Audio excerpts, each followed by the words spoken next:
We start with the news that Joe Biden will stand for a second term as U.S. president, and Vice-president Kamala Harris will again be his running mate. A campaign video posted online today formally announced Biden's 2024 re-election bid. In it, Biden asks voters to give him more time to, quote, finish the job he began in his first term. Now, Biden is already the oldest U.S. president. He would be 86 years old at the end of a second term. Now, many presidents in Biden's position would be considered a shoo-in for re-election, but there are a number of things which could stand in his way. DW's Amian Asif has this report. Joe Biden is staking his claim to be president once again. But we have more to do. He used his State of the Union address to lay out a preview of his message to Congress and voters. America is on the rebound. We have to do better. Biden has been trying to project an image of strength and action. I'm happy to report that our economy has created over 300,000 new jobs last month. And that's on top of 500,000 jobs we added the month before. Abroad, making a surprise trip to Kyiv to mark 1 year since Russia's invasion, and delivering a speech in Poland to assure steadfast U.S. support. Our support for Ukraine will not waver. NATO will not be divided, and we will not tire. Biden has also been on the road at home. Here, touting his economic plan in Wisconsin. Here, celebrating a bridge project funded in part by his infrastructure plan. And here, at the church in Georgia where Martin Luther King Jr. once preached, appealing to voters. Observers say Biden believes he's on a roll, especially after some important bipartisan victories last year, like the Inflation Reduction Act, allocating hundreds of billions of dollars on climate and energy policies, and the CHIPS legislation to boost semiconductor manufacturing in the U.S. Yet despite those successes, President Biden is facing some serious headwinds on his path to secure a second term, including most recently the controversy over his handling of classified documents. Biden's lawyers found classified material from his time as vice president, triggering a special investigation and drawing comparisons to the scandal over the trove of documents found in Donald Trump's home. He's also pretty unpopular. Biden's midterm approval ratings matched former President Trump at the same stage of his presidency, but they were lower than President Obama. And then there's his age. He's already the oldest president in U.S. history. If he won a second term, he'd be 86 by the end of it. The Republicans will do all they can to exploit these weaknesses, to portray him as corrupt, unpopular, and old. Even some from his own party are worried.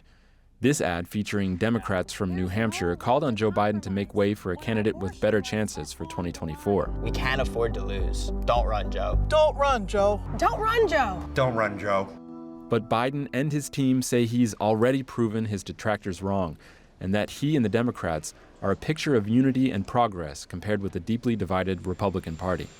The key test, who he will face. It's not clear yet who will run for the Republicans, but Biden will have a grueling path back to the White House. Michaela Küffner is our correspondent in Washington, D.C. Michaela, Biden's announcement wasn't unexpected, was it? But why did he choose to make it now? Actually, that is an interesting question. There were many bets going on here in D.C. whether he would wait it out, wait even longer, try and push this potentially even after the debt ceiling row that he currently has with the Republicans here, whom he needs to raise the debt ceiling so the U.S. doesn't default on its own debt. He's chosen this moment in time. Speculation here is the big donors are lining up money already now, and he has no illusion that he will need plenty of money for what is expected to be a rerun of a showdown between him and Donald Trump. So what are the polls saying about his chances? I mean, as we've been saying, he's already 80 years old. After a second term, he'd be 86. Yes, a lot of criticism is focusing on the whole age question. Donald Trump himself is 76, so it's not like he's that terribly much younger. At the same time, you see here a lot of concerns whether he can actually get through a campaign. One has to bear in mind that the first campaign he ran against Donald Trump was under pandemic conditions. A lot of the campaigning was simply done via video. It was out of his own basement in his home in Delaware. Now, this is going to be a different campaign. He is the president, no longer just the vice president in the past. He is actually going to fulfill that job and be out on the campaign trail.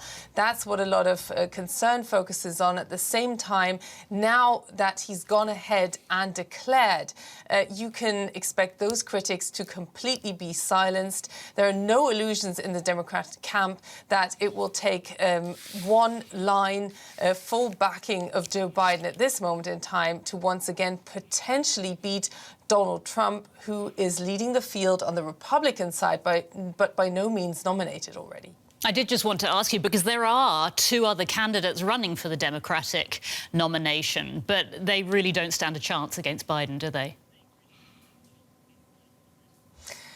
Not really. One of them is Robert Kennedy. He's pretty much going on the name of greater politicians.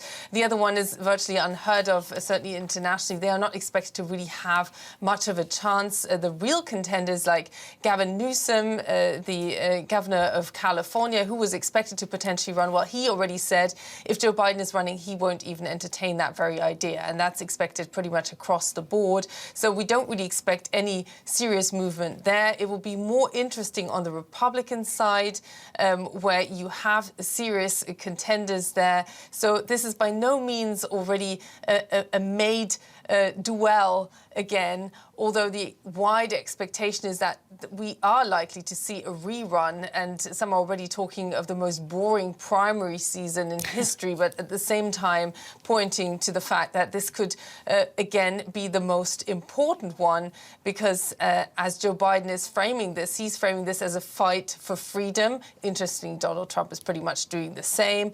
Joe Biden sees this as a fight for democracy, and that's also why he argues that he hasn't finished his job, that he feels he wants to secure democracy in the United States and the freedom of individuals, of women's right to an abortion, also the lesbian and gays, everybody to be included in what is his idea of a free America, and trying to frame the Democrats as the only ones who can secure that.